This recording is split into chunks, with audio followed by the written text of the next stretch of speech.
अधीर रंजन चौधरी ने press conference में मतगणना और चुनावी प्रक्रिया को लेकर कई गंभीर मुद्दे उठाते हुए राजनीतिक माहौल को और गर्म कर दिया।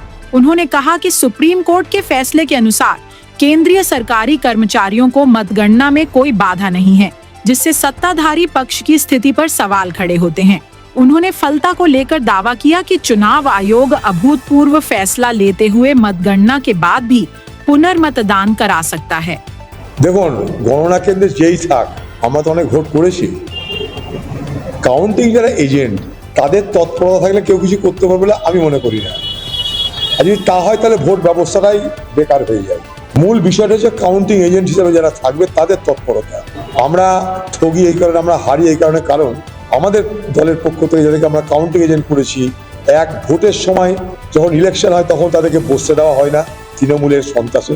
এমনও হয়েছে আমার এলাকায় যে এজেন্ট বসে গেছে, এজেন্ট নির্বাচনের দিন পোলিং এজেন্ট সে বসে আছে, তৃণমূলের লোকরা তার বাড়িতে পুলিশ পাঠিয়েছে, তার বাড়ির লোককে ভয় দেখিয়েছে, তার বাড়ির লোক বুথে এসে বলছে ছেলে তুই বেরিয়ে আয়, তোকে বসতে হবে না।